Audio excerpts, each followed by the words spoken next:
much, gonna need 100 more to keep my daddy's place up.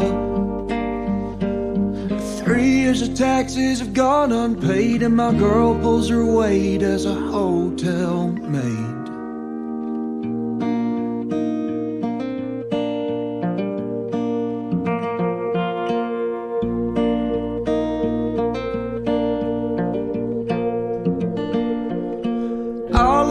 For a year or two, bought a half education that I never use. Papers in the desk where I never sit, got a whole new group of associates. But you can't spend your way out of nothing. That's a big hole and you'll never climb out. But if you got a long handle on that shovel in your hands, you might hit a rock and you'll know where you stand.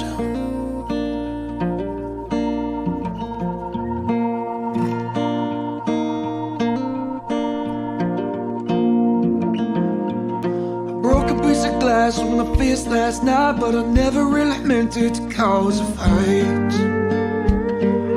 There's sometimes when I lose my mind, and I know when I do that I'm not so kind.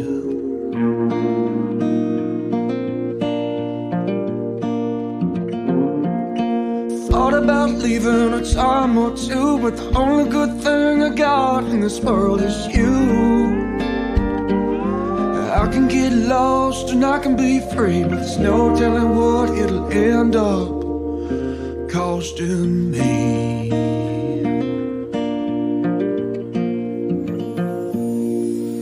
But you can't spend your way out of nothing. Yeah, that's a big hole and you'll never climb out. But if you got a long handle on that shovel in your hands, I might hit a rock and you'll know where you stand.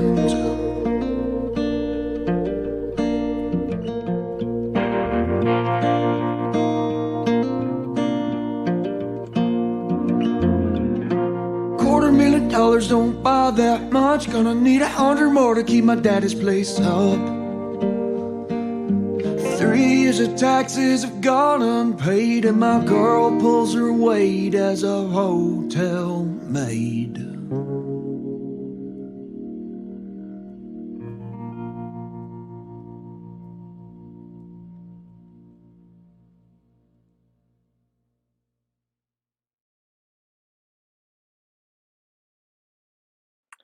Hello, you guys. Thank you so much for joining us for this Conversations With. This is an initiative for the National Self-Reliance Project, and my name is Kiki Bandilla. I am the founder of the National Self-Reliance Project. For many of you who have maybe been following us for a while, you may be familiar with the Self-Reliance Expo. And obviously in 2020, we're not seeing a whole lot of expos. And so we've created this digital platform.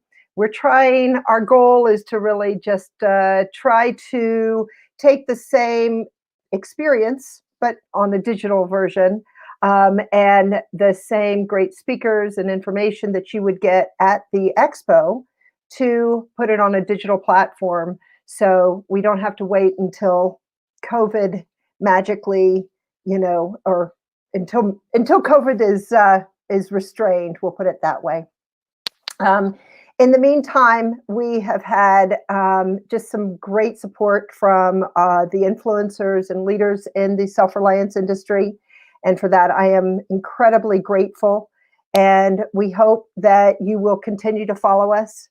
You can go to our website at nationalselfrelianceproject.com, sign up for our newsletter, and we'll make sure to continue to keep you posted on what we're doing, the new initiatives, new events, that sort of thing.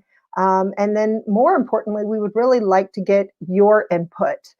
We don't want to live in a vacuum and do what we think you want. We would really love to hear from you. What is it that you need that we can provide in helping you, your family, and your community become more self-reliant. And that's really what we're all about. That's our mission. So thank you, Lyle Strickland. If you guys enjoyed that music, just as we were getting ready to come on live, that is from Lyle Strickland. And I am very, very fortunate to have he and his partner, Chris, as our partners on the marketing. So I think you're going to start seeing some really cool things coming out of the National Self-Reliance Project. And again, I can't emphasize enough, we need to hear from you. What is it that you want to hear? But today, we're just going to move forward and bring on our guest, Marjory Wildcraft. She has been a huge support of the National Self-Reliance Project for several years. Hello, Marjory. And hi, Kiki. If you know anything about Marjory, it is she's one of my heroes, my sheroes in the self-reliance industry. She is the founder of the Grow Network, and it's an incredible mark that in your browser. It's an incredible website with so much great information. Marjory has over 450,000 followers. She has there's a lot going on with Marjory. We're going to talk a lot about her book that she just finished that I'm very excited to hear about.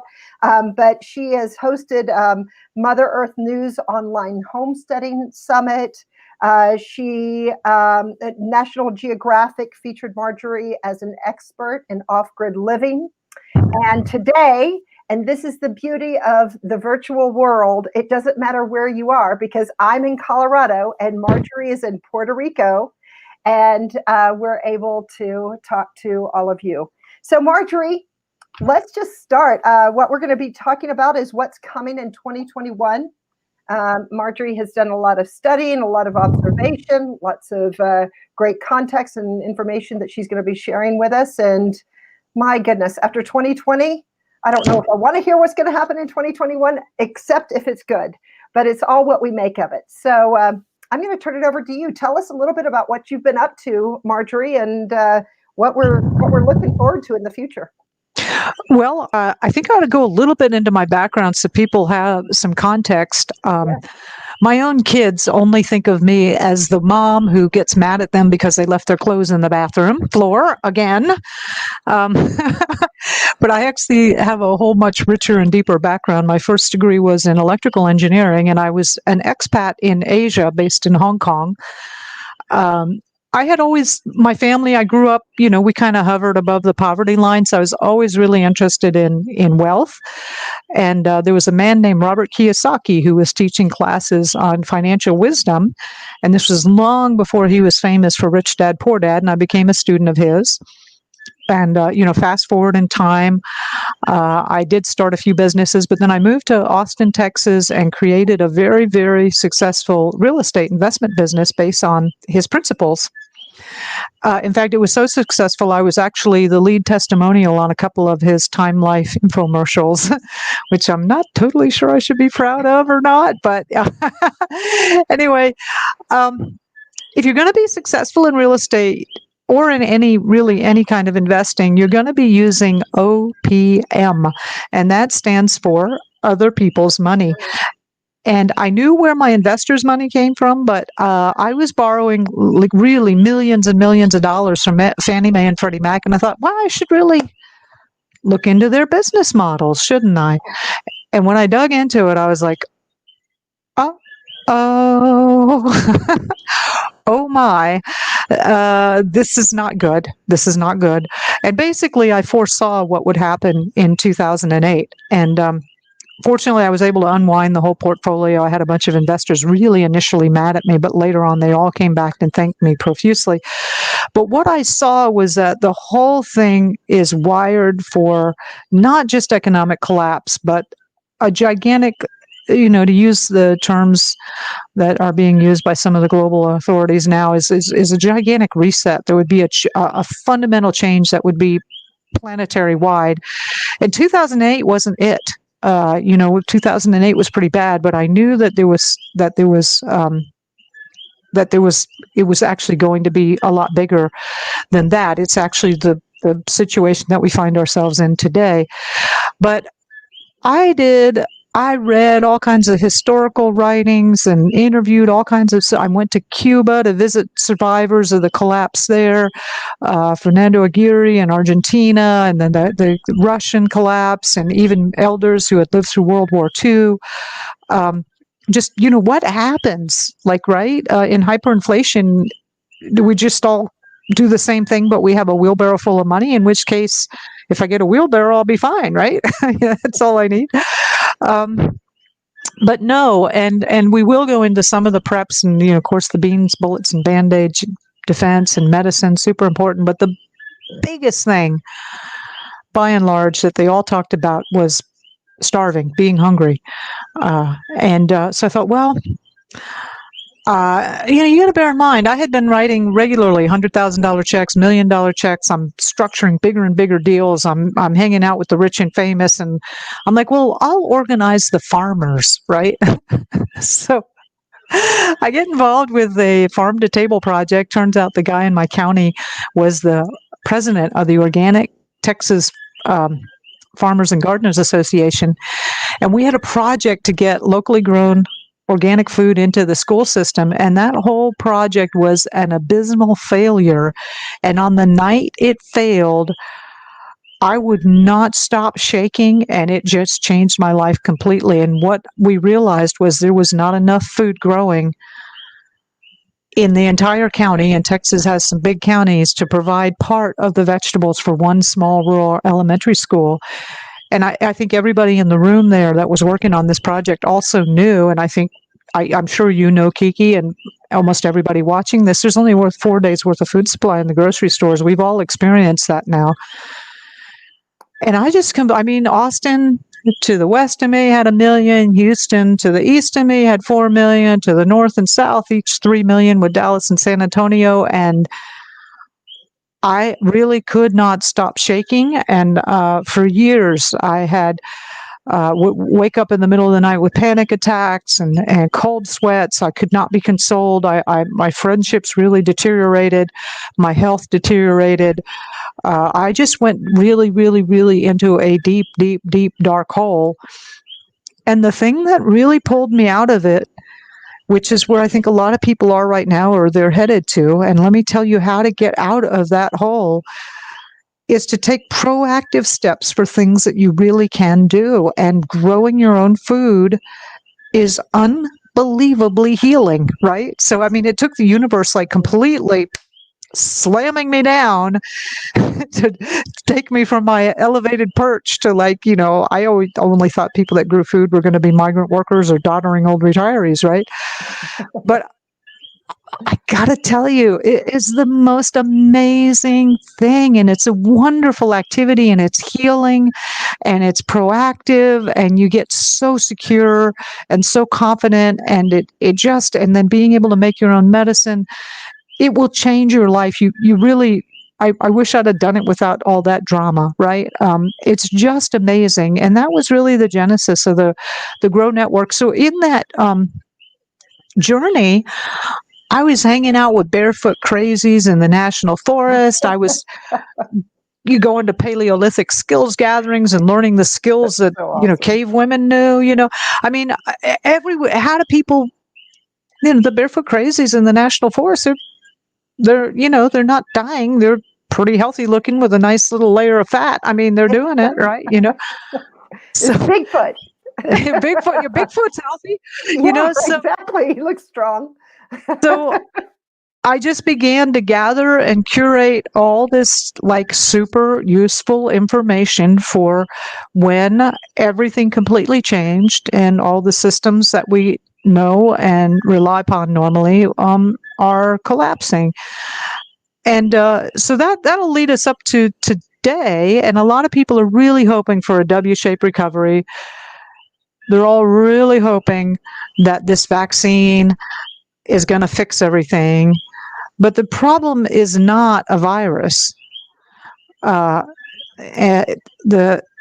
the problem is that we're getting a whole new government, and we're going to get a whole new currency, and everything is going to change, and that's not going to be affected by a vaccine or anything like that. There's an actually much bigger agenda going on, and so what we can see with 2021 is the onslaught of that agenda. So we will. Yeah, go ahead. No, I was going to ask you. So and I'd love, and maybe this, I might be jumping into things a little bit too early, so we can come back to it. But I would love to hear what you have to say about the whole vaccine thing. And, I know that it can be very political, but the reality is I think self-reliance, and I think you would agree, self-reliance is not about politics. Self-reliance is about being smart and aware and having enough information and gaining enough skills to where you can make the right decision for you. But I would love, either now or later, to hear your opinion about the vaccine in comparison to some of the other things that you've been doing. Well, my opinion about the vaccine is it's not necessary. I don't ever take the flu shot, right? Mm-hmm. So one thing people have to realize is that we do have entities on the planet now that are much, much stronger than our nation states, right? We're used to thinking of we're Americans, the U.S. government, powerful entity, the Roman Empire, the British Empire. We're used to thinking of nation states as being powerful, and the nation states are no longer nearly as powerful. One example, Google has 2.5 billion active smartphone devices in the pockets of 2.5 billion people. They basically have a smartphone on 1/3 of every human being on the planet.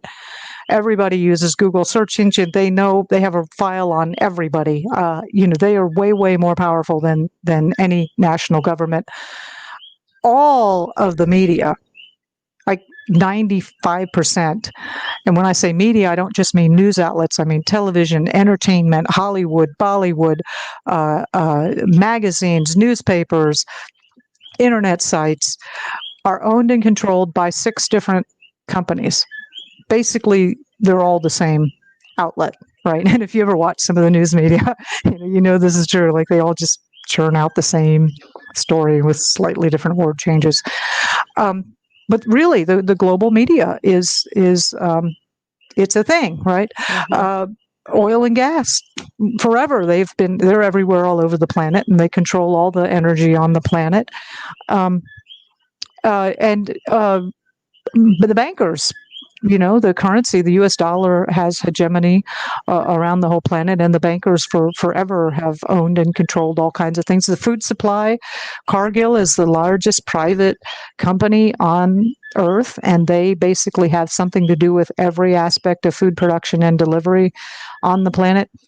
So there are many, many greater powers than the U.S. government. And the way I see what happened in February and March is these powers are basically now usurping our city, state, and national governments. And what we're really seeing is a completely entire shift in our governance systems, and also what will come along with that is the U.S. dollar has been on the verge of collapse for a long time. And there'll be a new currency coming in. So I think that the whole COVID experience was really just a gigantic distraction. Over and over again, if you look at the numbers that the CDC puts out, less than 6% of people who actually died from COVID actually died from COVID. The others all had other significant complications that those deaths should have been credited to. 85% of people who did die of COVID either wore a mask all the time or most of the time, which, masks are not really effective. I mean, it almost doesn't matter whether you believe that or not. But from my perspective, I just, in the 1918 influenza, 10% of the population died. I live in a small town with 1,500 people. That would have meant 150 people should have died or something, right? Mm-hmm. But nobody died. I mean, we definitely had some people get sick, but nobody died. Right. And I'm actually seeing a lot less death in the second phase or whatever phase we're in, third phase, whatever it is. Yeah. But I also think that it's that shock and awe, and I think the unfortunate part about COVID is, even though it's not political, it is real, it is valid. People have died, and it's heartbreaking, and it's terrible to see people. It's a terrible illness, but it's also one of those things that I think it's finding the truth about the COVID, but more than importantly, not being afraid of it, and being able to prepare yourself for things like this, and trying to find the alternative ways to strengthen your immune system, and those sorts of things. But more than anything, it is the whole COVID thing has been unfortunately politicized. So that is the problem with really understanding the truth about it. And that's why you, being a resource that you are, and finding resources like this to where we can really understand, okay, what is COVID? What can I do to try to prepare myself or to protect myself from that? And what is the truth around it? And that's the $1 million question, right? That is the $1 million question. Nobody knows what to believe anymore. I mean, really, I really, because even the patriot media and the everybody has an agenda, right? Everybody has an agenda. What I'm noticing is, regardless of what you believe about, like a friend of mine, she goes, "I didn't know the flu could be so dangerous." Like, that's a great attitude, Yeah. But it doesn't matter, because no matter the global media, to me, reminds me of my son Ryan, who was like, "Mama, I want Halo. I want to play Halo." And I'm like, "No, we are not going to have Halo in our living room." "Mama, I want Halo. Mama, I want Halo." I mean, he just kept pounding and pounding and pounding and pounding, and eventually we had World War III in our living room. I mean, like anybody who has kids, and his sons especially seem to be very good at this. They just keep, and that media doesn't matter. It doesn't matter whether COVID is something real or not. They're just pounding this thing. I mean, it doesn't matter whether you believe if it's dangerous or not. The fact is they will not get off that message, and that's what they're doing. So what we can expect in 2021, whether it's justified or not, is more lockdowns and more emphasis on vaccines coming from the media, because that's the drum they're beating, and they are not backing down from that, regardless of what other evidence even their own organizations are bringing forward. So, that's something we can all see that is happening. Yeah. Yeah. The other thing that's happening that people might not be noticing is there is a lot of crop losses that have happened in 2020, and a lot of it has been COVID related. So most people are familiar with the meatpacking plants that they went in and just under the auspices of safety, they have really either dramatically reduced capacity or they've shut them down, causing meat prices to fluctuate all over the place. That will continue. Crops not being planted, not being harvested, being plowed under because they couldn't be harvested. That is going to continue as long as this COVID story continues. There have been a lot of other really bizarre weather events. There was this derecho in Iowa that wiped out like half. Iowa is the United States' largest crop, corn and soy and hog producing state, and like half of the production got wiped out just at harvest time. China's had massive amounts of flooding. They're the second largest grain producer in the world. We've got a lot of. Oh, you okay? Sorry, Marjory. All of a sudden, my plug in my computer fell out, and I'm like, "Oh my gosh!" Sorry about that. So go ahead. No, it's okay. I'm like, "Oh my God, is she all right?" The crop losses, the COVID monster, it got her. I was like, I'm gonna jump over there and see if anybody notices. But anyway, go ahead about that. I apologize. Yeah. But we are going to see the net result of that is we're going to see food inflation in 2021, big time, really big time. Like, if you're already on edge now, you're not going to be able to afford to eat. Is what's coming. with that one. So, this is time to start growing your own food. The good news is growing your own food is like printing your own money. you know, Yeah. Well, yeah, and that's so scary. So is it why are we going to see the that? Why are we going to see the reduction of the food? Is it because our supply chains are so yeah. broken, Our or is it supply because the cost? What is it? the it's the supply chains are breaking down and the production is breaking down. So Hmm. it's a combination of both things. Yeah.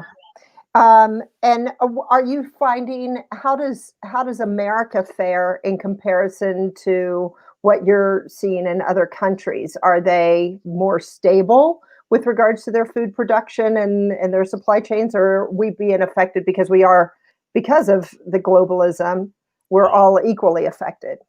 Well, the United States is probably going to always do better than other countries because we are the world's largest exporter, and even when we get hit pretty hard, Hmm. we still produce a lot. Although I would say that almost all of that we produce is not really food. Hmm. You're it's right. it's a toxic substitute for food. It is one thing that you'll absolutely see, and also the United States has a fairly high standard of living.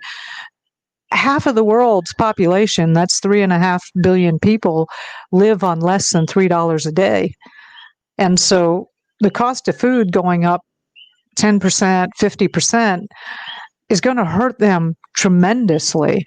And even the United Nations put out a headline. I couldn't believe the UN put out a headline saying that uh, the uh, the starvation that would be occurring in some of these other countries would be of biblical proportions. I couldn't believe the UN made a headline like that. When That was that? that was last September. Yeah, just a few months ago, they were putting out the call that look, food prices are rising, and in these other countries where people are just so close to the edge anyway, they're having real problems, Wow, which that's so scary. it is scary, and that brings me to the next point. The 2021 is going to be crazy. It's going to be a crazy Hmm. year. Violence is going to increase, um, very dramatically in 2021, and that will be a combination here in the United States. Like I am just like I can't believe how quiet the Trump administration has been. Like I Yeah. know there's going to be some big explosion before the inaugural transfer, right? So, Hmm. eh, um, Calm before the storm a the little bit. calm before the storm, yeah. But Hmm. then also when food prices get really high, that's the main cause of rioting. Hmm. And so we're going to see a lot more violence. And as more and more people, they were right here, Puerto Rico just announced they're having another lockdown, and it's going to be indefinite, right? More and more places are continuing the lockdown, which means more and more businesses are going out of business, and more Hmm. and more people are becoming unemployed. More and more people are becoming desperate. You know, read the book When Money Dies, and the German people during Weimar Germany, normally honest, decent, hardworking people, when they become desperate, they have to do what they have to do. Fernando Aguirre, in one interview with him, talking about Argentina, he said it was shocking how many times the guy robbing you was wearing a suit and a tie and carrying a briefcase. Yeah. Yeah. It's desperation makes people do desperate things. So what is I mean, this is scary. I mean, what are we looking at in the time frame? What is really causing it? Is this really all due to COVID?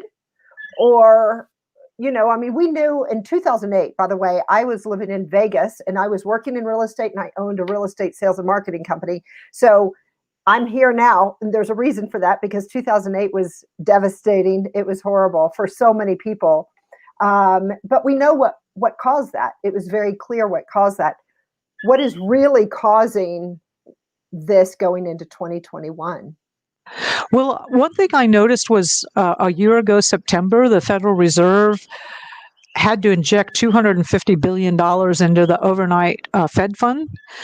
And what that means in common everyday language was that the banks did not trust each other enough to lend money to each other overnight, which is a huge red flag that the banking system is in a major crisis. And it's no secret the US government is bankrupt, and it has been for decades, right? Yeah, they can only And it print so much money.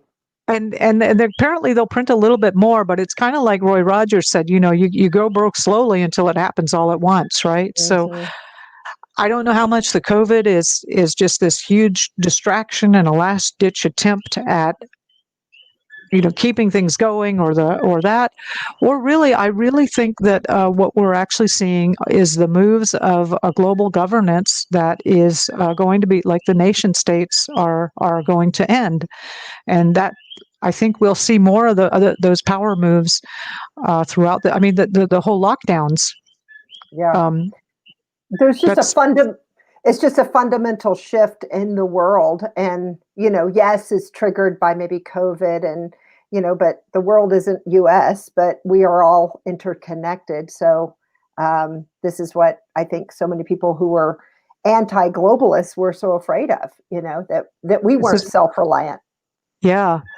Well, but the really good news, I mean, I know it looks really, really rough. It looks really Hmm. rocky. It is going to be really rocky, but there's a really great saving grace in this whole situation. And that is you can grow your own food. You can make your own medicine. You can work within your community and develop relationships. You can, like here, I'm working with a group and we're creating a whole like barter and trade network. And we're starting to connect up people who have little surpluses from their gardens or from the farm or whatever, and trading with other people who have stuff. Those kind of the whole black market, gray market, underground markets, community, real local hyper and actually it'll create a community and the kind of relationships that Let's see. wow, is that me? I think so. Let's see. The screen was So let me ask let's see. You're frozen a little bit on your part. Here we go. Let's give it just a second while it's rethinking. Let's see. Uh, okay. Oh, perfect. Okay, so we're gonna remove Marjory for a second, and we're gonna try to bring her. Well, we're not gonna try. We will for sure bring her on because this is getting good. We're just about to get to the positive part, so I don't want to end on this note, of course. And then we will bring her back. But if you guys haven't had a chance to leave a comment, please do so. We will be, as we get more comments in, and once Marjory comes back, then we will be answering all of your questions. But I would love to hear what is on each of your radars. What are the things that you're most concerned with, and what are you doing to address those issues? And kind of what advice can you offer to your friends and family and community in order for them to properly prepare? Because if you're prepared, then it's much easier to flow with all of these challenges that we are running into. So let's see if Marjory is going to come back. She has a black screen, but can you hear me all right, Marjory? I can hear you. Can you hear me?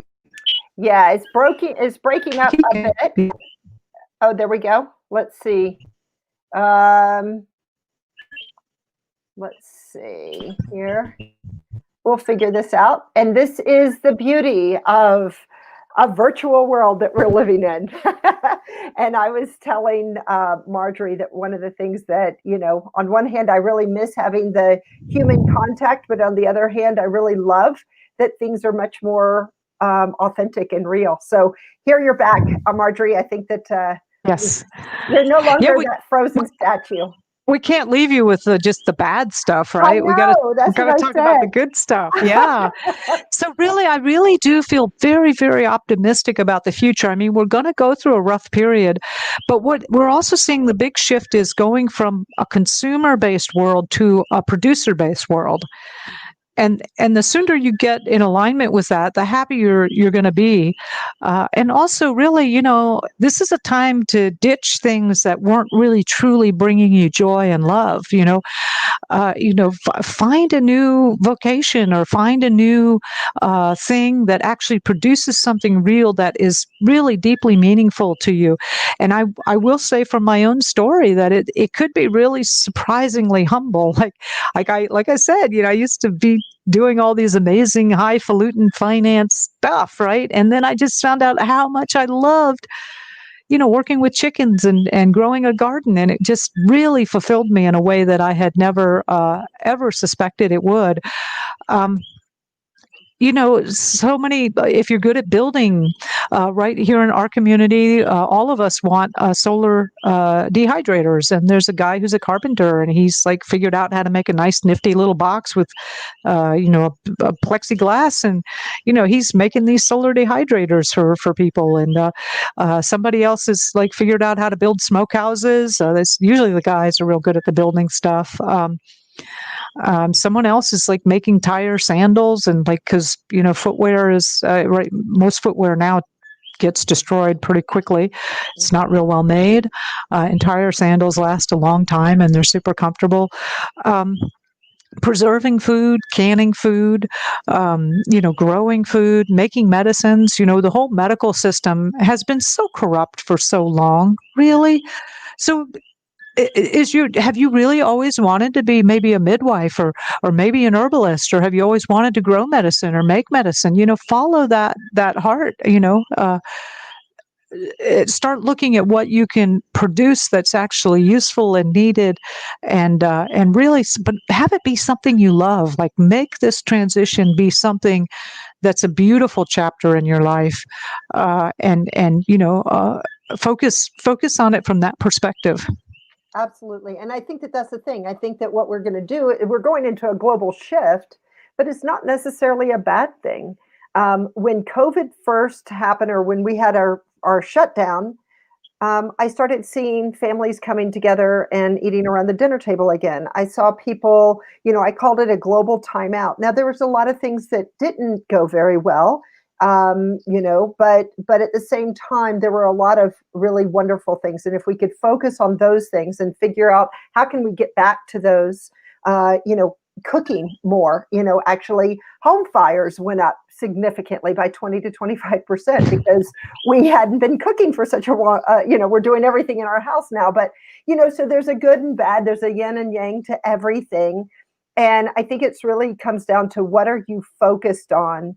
And that is why we are here. And that is why the National Self-Reliance Project exists, is to be able to help people find, it's different for everyone. When someone asks me to define self-reliance, it depends on who you are. Where do you live? Are you at the ocean, or do you live in the mountains, or do you live in the urban environment or in the rural environment?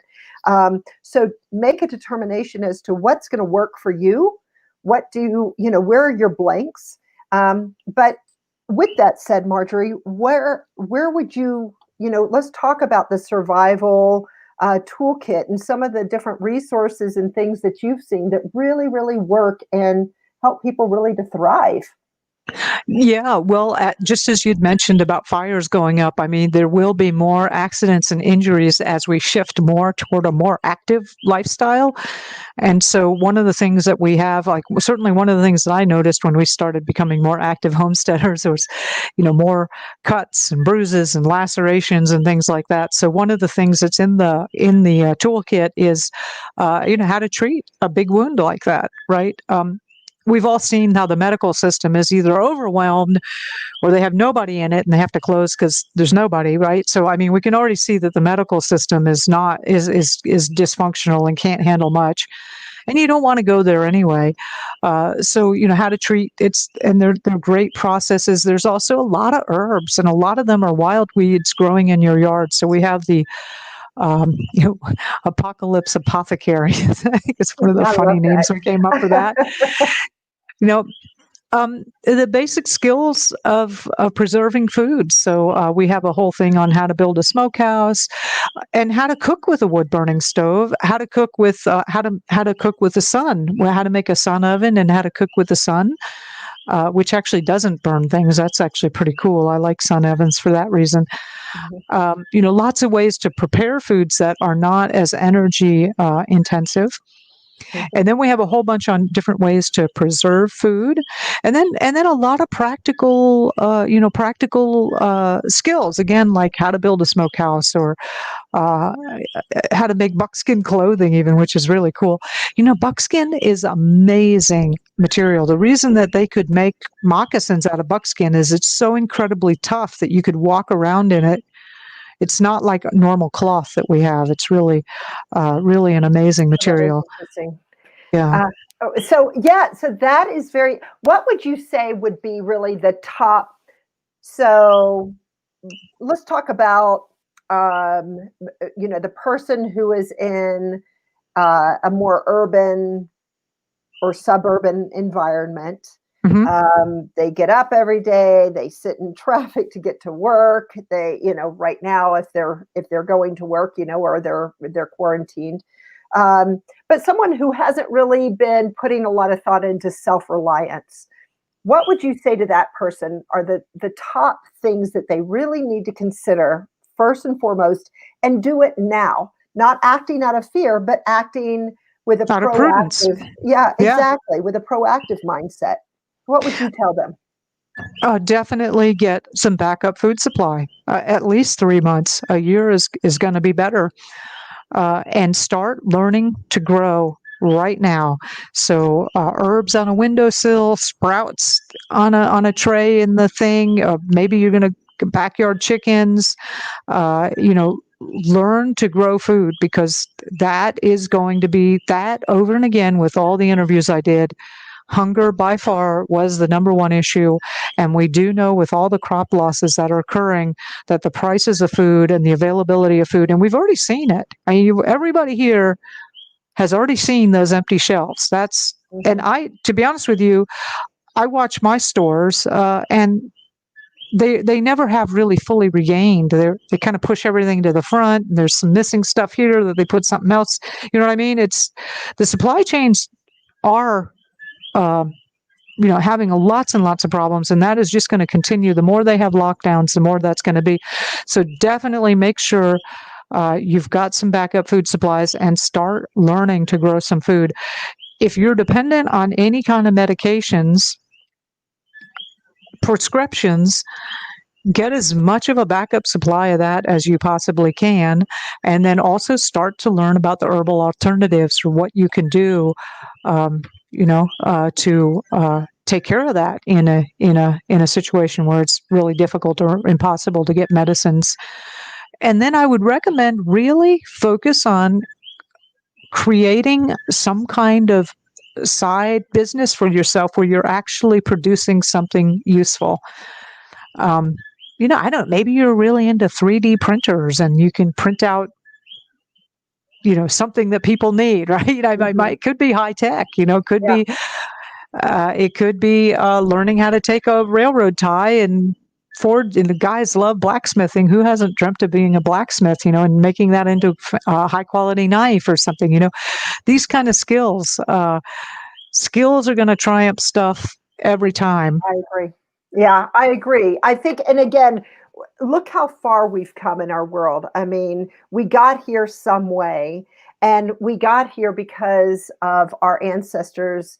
They were able to take the next step and forge the path for us. So it's just a matter of going back and regaining those skills. And I see that that's going to only strengthen our communities and our families. It's, to your point, it really brings people back to just a simpler way of life, that sometimes when we get on this,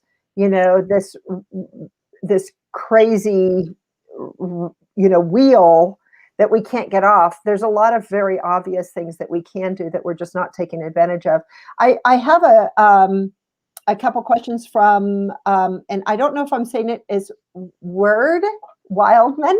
And I apologize if I mispronounced that, but how do you suppose property taxes might shift after this whole one world government sort of takes over? What is that going to look like?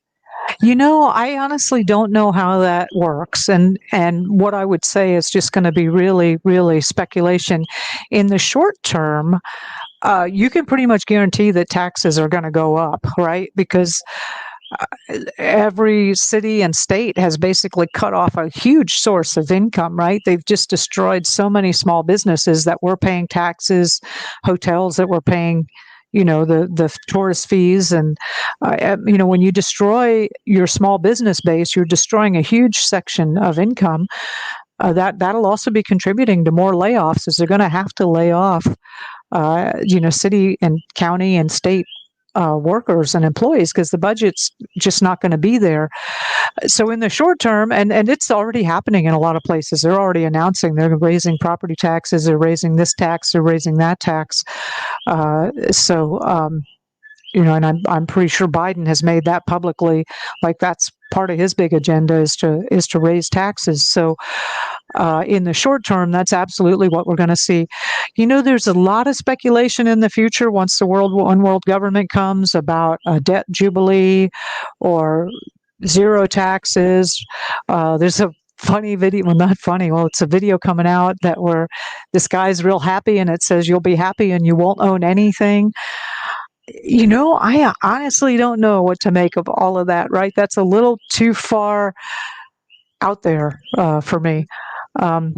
Yeah. Definitely in the short term, you can look forward to them taxing it because they're going to be desperate, just like everything else. So, in the short term, taxes are you're going to be hit hard. Now, talk to me about Puerto Rico. First of all, why did you go to Puerto Rico, and how do you feel that places like Puerto Rico are going to fare better because the community is smaller, or are you equally concerned about this all impacting Puerto Rico as hard as it would impact the metro centers? It's going to impact everywhere globally. Sure. Like, there's no hiding from this anywhere, really. This is going to happen everywhere. Personally, why I'm in Puerto Rico is because I grew up in Florida and I love the tropics, and I am totally addicted to chocolate. And like chocolate totally got me through the worst years of my life. And I'm like, I want to live where chocolate grows. I mean, there's that. And, I've always wanted to learn Spanish. I mean, there's just so much lifestyle stuff. And then, of course, I'm a native Floridian. You talk to a Floridian, and so a lot of people are afraid of hurricanes. You talk to a native Floridian, you say hurricane, we say party, like say like exactly. Hurricane party, right? That's what we do. So that's why I'm here. I do really, a small community is going to be your best place to be. If you have the ability, you live in a dense urban area and you have the ability to move, get out now. Get out while you can. And there's, in the survival bundle, we do have an ebook I wrote on 7 shortcuts to helping you find the right place to be. It's now. Like, do not mess around with this and think about it, next year, or interest rates are going to be low, any of that you go find it now and move. Especially if you're a remote worker, there's more and more remote workers. That's actually one of the incredible blessings of this, is a lot of people can work anywhere now. Right. And if you can't, then do the best you can to work in your neighborhoods, in your towns, in your communities. The communities that fared the best, like during the Civil War in the South, the United States, were small communities that were tight-knit communities.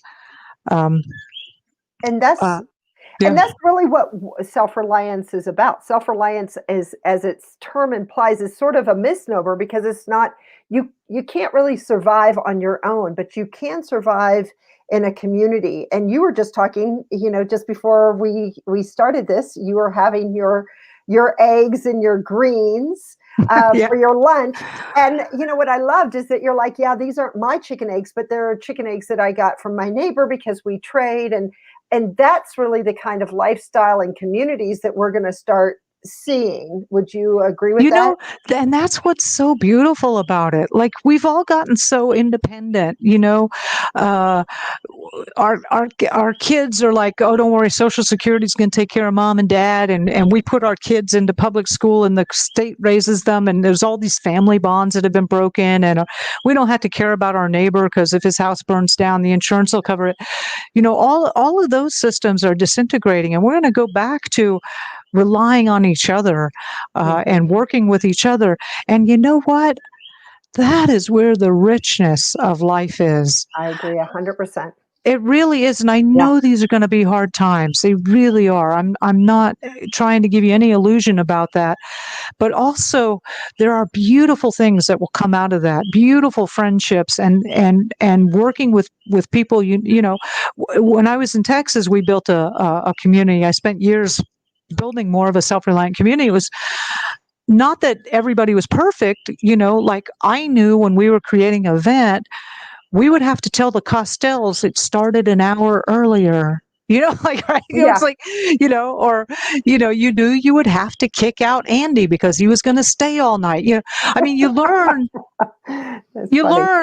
all the stuff, right? Yeah. But Andy was amazing with his ability to climb trees and cut limbs off of your roof. And he might have been scatterbrained as a scarecrow or something trying to talk to him, but you would realize what his strengths were, we realized that about all the community members, and it became a really beautiful thing, especially when you became really more accepting and understanding of different strengths and weaknesses, and beginning to work with that. And that, my goodness, that's where. I got to tell you, one of my favoriteest memories from when we were living in Red Rock was a guy called me up. He was a farmer with a greenhouse operation that they were just starting up. And, starting a greenhouse operation can be like they had a huge amount of tomato production, but they didn't have the market to sell it. And he says, Marjory, would you like a trailer full of organically grown tomatoes? And I'm like, give me 2 minutes, right? I'm on the phone. I'm like, hey. Like within 10 minutes, a friend of ours that lived down the street has this beautiful kitchen with a one of those dishwasher, right? That's what I didn't have. That I have kids. I had a dishwasher, which is great for sterilizing jars. Somebody had a stack of pint-sized jars that they had in storage, and I mean, 4 families. Like in 15 minutes, I was like, yeah, bring the trailer over. And we had the next day, we had this great canning party. We're passing the baby, and you're doing this for a while, and then you're changing out and you're doing that. And over the whole day, we all canned this whole trailer full of tomatoes. Everybody went home with a couple of cases full of tomato paste. And it was just the greatest time. The kids were running around playing hide and go, and the dog was wandering in, and we had to chase him out. I mean, and everybody was working and laughing and gossiping about the new person that lived down the road that had that strange symbol up on their barn. All the crazy stuff that happens in a community. It's one of my favoriteest days ever, and community. Like, when have we had community in a long time, right? And I It's so think we've beautiful. gotten so far from that because we've gotten so busy. And so yes, there is going to be change. Change can be painful. Some of it's going to be better than others. Some of it's going to turn out to have a better outcome, a more wholesome outcome. Some of it maybe won't. It would be preferable that we didn't have to go through this. But, one of the things that I've talked to quite a few people about, within this community is that their concern is that people aren't going to take heed, that they think that once the ball drops for 2021, 2020 is going to be gone and we can get back to where we were. And that is not it's not going to happen. I thought it's so funny. There's these jokes about, I'm going to stay up to midnight just to make sure 2020 is gone. I'm like, you have no idea, right? Yeah. Like we're really into a thing, and it's very hard to predict, but I'm guesstimating a good decade. It's going to be some really, really big, because we're talking about fundamental. Even if we weren't having all this going on, I did an interview with Dr. Kai-Fu Lee, who's one of the world experts in artificial intelligence, and that is going to wipe out a huge chunk of jobs. Yeah. Yeah, all this automation. There's 3.5 million truck drivers in the United States, and some of them are making pretty good money, like 100,000 a year, right? Yeah. Now they're working for it. I'm not, I mean, they're truck drivers, right? But you know what? They've already got automated trucks. They've got self-driving trucks. Within 3 years, 5 years, they're estimating that there will not be hardly any human. That will be 3.5 million jobs gone. Wow.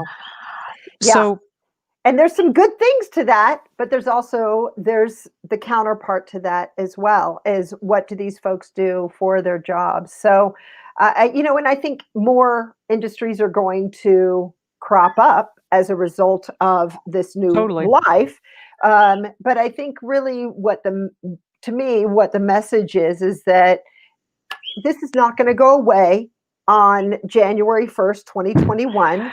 We're going to continue to see changes, at the very least, changes for better or for worse, and to take heed and prepare yourself and think, what can you do to live a bit differently and be more intentional about your life? Absolutely. That's really it in a nutshell. And for people who think that it's going to be over, well, just let them live through January. they'll Yeah, be, they'll wake up, yeah. they're going to wake up. My brother-in-law is like, just give me the vaccine. I want this thing over. And I'm like, I know. it ain't going to fix it, guy, because the problem's not a virus, you Right. know? It's something much bigger. Yeah. Shannon has, asked a question a little bit ago, and so she thanks us for this. I'll read. We've believed this for several years now, and just moved to a rural area to start our little homestead. I've Yeah. been learning about homemade medicine and herbs, and it's so exciting to feel a little more prepared for the crazy that we feel is coming. Feel is coming in this greenhouse just arrived, but I don't know much about winter gardening, so I apologize, Shannon, if I didn't read that right. Do you cover anything about winter gardening? What would you recommend to her? I'd recommend going over to the Grow Network. We actually have a thread going on in the forums right now on just how do you grow food in the wintertime, especially if you're in the northern. And there are a lot of great things. If you got a greenhouse, woohoo, lucky you, Shannon. Mhm. Do-do-do-do.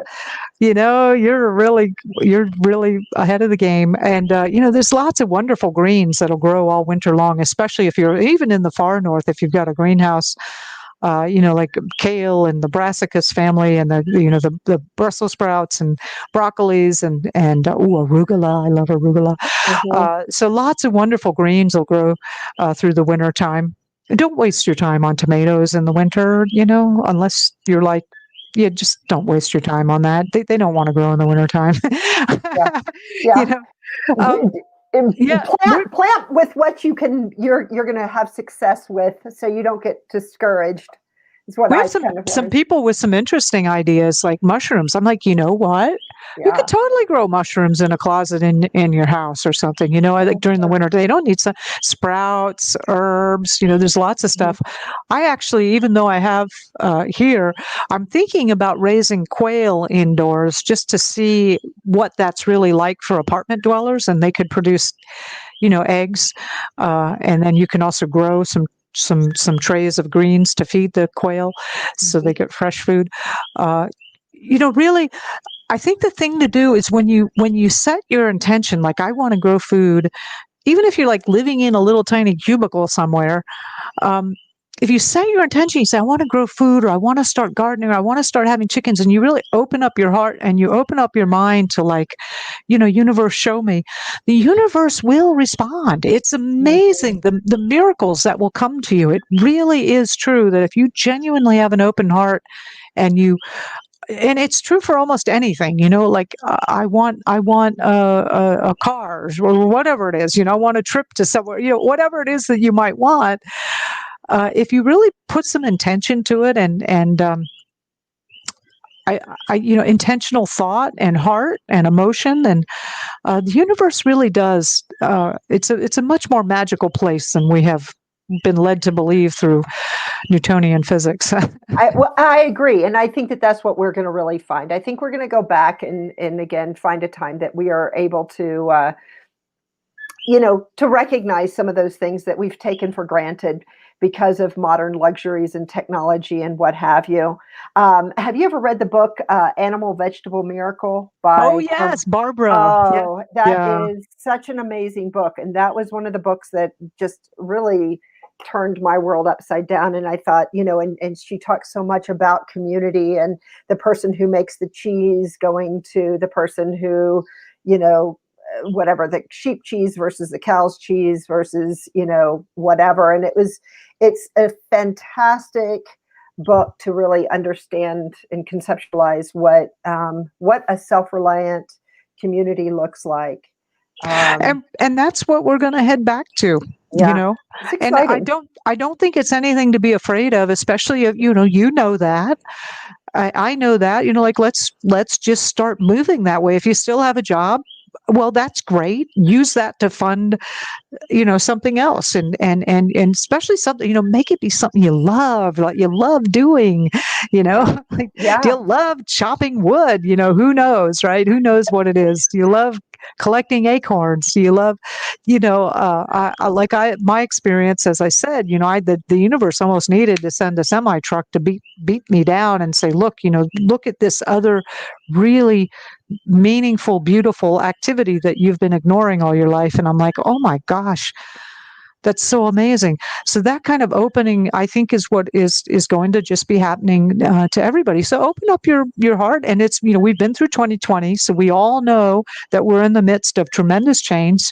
So just go ahead and really let yourself explore what might be something that's really real. A friend of mine was like, my grandpa has gotten into collecting aluminum cans. He says he's as happy as he could be. He's got this pointed stick and he grabs them, he puts them in a sack, and I'm like, okay, it's not me. I'm definitely not into that. But yeah.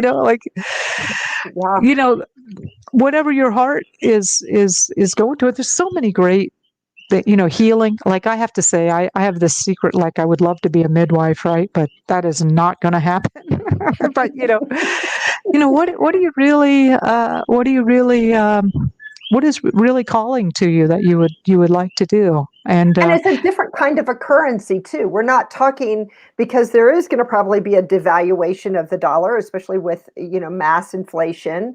mhm. And so our currency is going to be what our capabilities are, what we're able to bring to the table. Some of the things that it's funny. Oh my gosh, Mr. Wildman, I'm just going to say, he's talking about, chocolate being a great barter item.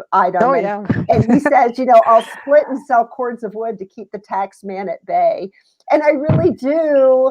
Those are the kind of things that, we are so far more capable than what we realize. But again, we've gotten away from a lot of that because of the modern technologies and all the modern luxuries. We've gotten lazy.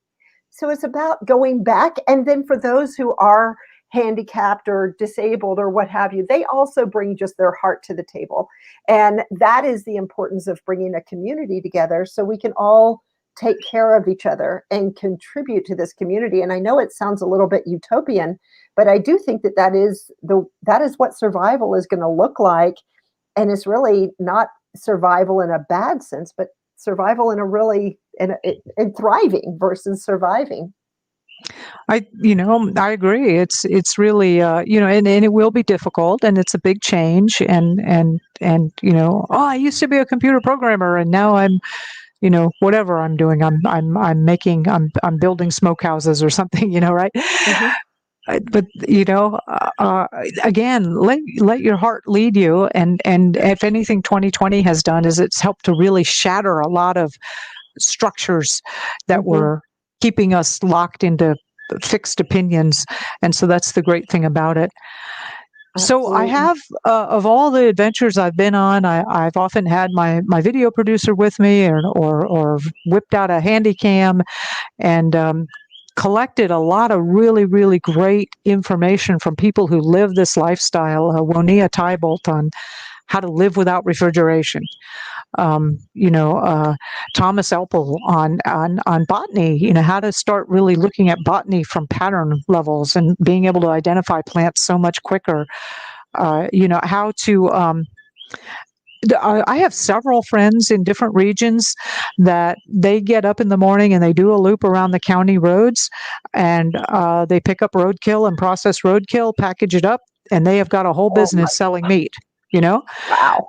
And so, yeah, so we have a whole thing on judging the edibility of found meat and how to process it. And that's one of the presentations.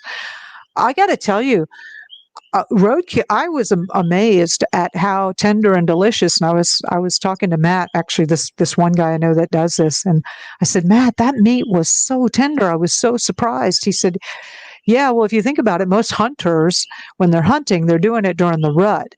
And those males are all hyper excited and they've got all these hormones, and the meat usually tastes awful. He says roadkill is just killed accidentally and usually very quickly.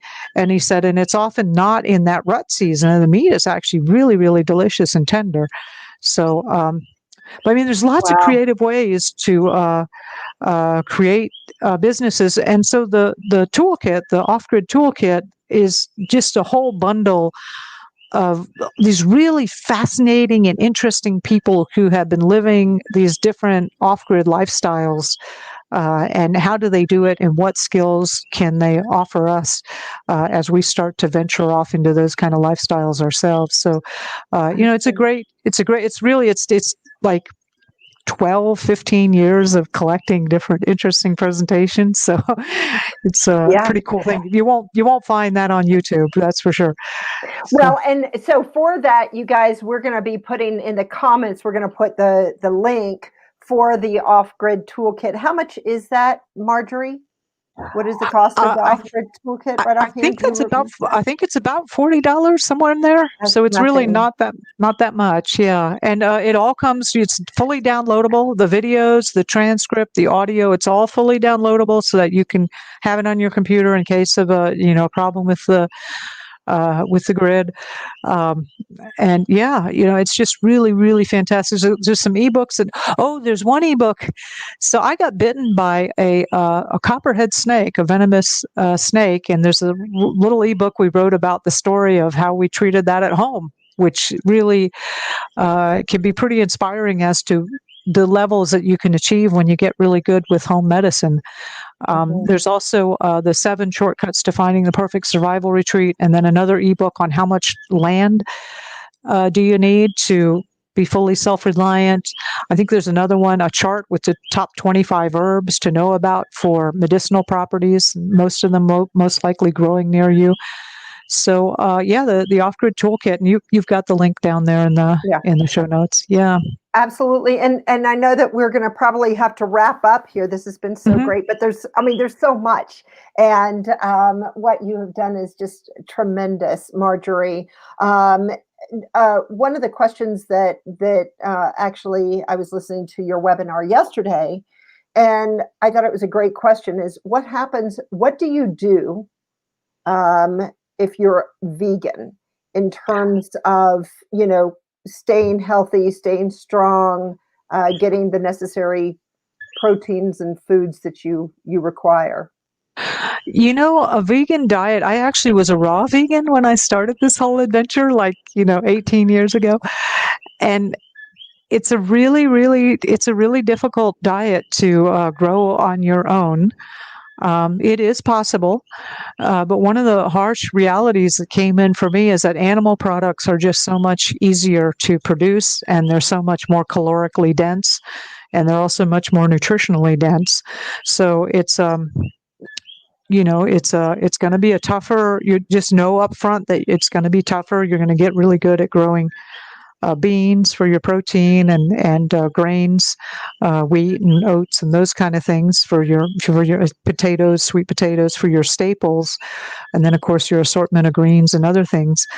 But having a flock of 6 hens producing eggs for you so much faster and easier than producing the equivalent amount of calories through vegetable means. Also, even if you are a vegan or a vegetarian, often they will have the animals in the system just because animals produce fertility so much more efficiently. And you need that nutrient cycling that animals can provide in a natural system. So, my best to you, but be aware that animal products just are easier to produce. Right. And I think so much I understand, there are some people who are vegan for health reasons. They're vegan, just because for political reasons, if you will. But I think that there's the right way, just like with anything, there's the right way and the wrong way to do things. And I think we're getting back into some of the more wholesome, right ways of doing things that will hopefully put some folks' minds at ease, but definitely there is some challenges with being vegan. One of the speakers that you probably know him is John Pierre. He is a vegan. He's one of our speakers. He's going to be coming on in January, and he's going to be talking more about his vegan diet. And maybe I should have you and he together so he can talk about, okay, we need this. How do we do it here? And that would be helpful. I think that unless there is something else. Oh, I want to hear about your book really quickly. Yeah, and then I have a really great little short story that'll end it really beautifully. So I got to tell you about the book. This is so crazy. So I have like this literary agent who is like one of these. She lives in a penthouse in Manhattan. Totally she needs us. The big one, right? Yeah, big one. Like I should be shaking in my boots when I'm around her, right? And I said, Celeste, I've got a book. It's a New York Times bestseller, and she's like, every author says that, Marjory. You have a really good book. It's about backyard food. It's not going to be a bestseller. I said, no, Celeste, there's going to be economic collapse. There's going to be major changes. People are going to they're going to want to get to something real and tangible that they can do. They need a powerful, uplifting solution. She's like, da, da. So anyway, I get her the book proposal. I'm watching. Told you I saw that Fed injection in September of 2019. I got her the proposal by January, and by April, 18 publishers bid on the book, and wow. 5 of them said, "Oh yeah, we see this as a New York Times bestseller." Oh, that's awesome. You're vindicated. I know. I got right. So Celeste came back to me and she goes, "Marjory, do you know where I could get some seeds? They're all out." And I'm like, she started a garden. I'm like, yeah, Celeste, I'll hook you up.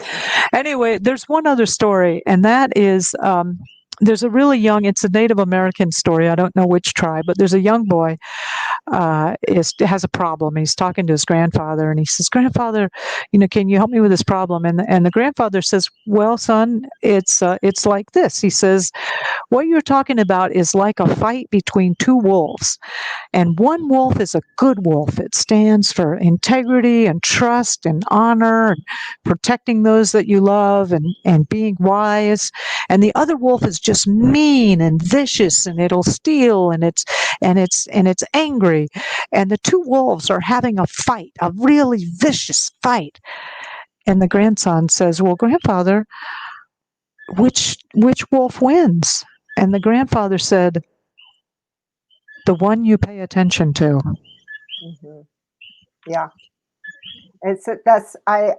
I've heard that story before, and it's one of those that we need to be reminded of, because it is absolutely so true. And I think it's so true based on this conversation. So thank you. That was fantastic. And hey, what's the name of your book, and when is it coming out? Oh, it'll be called The Grow System. How to have greater health, wealth, and happiness through self-reliance, or something like that. I know we're still discussing the title. It's definitely going to be called The Grow System.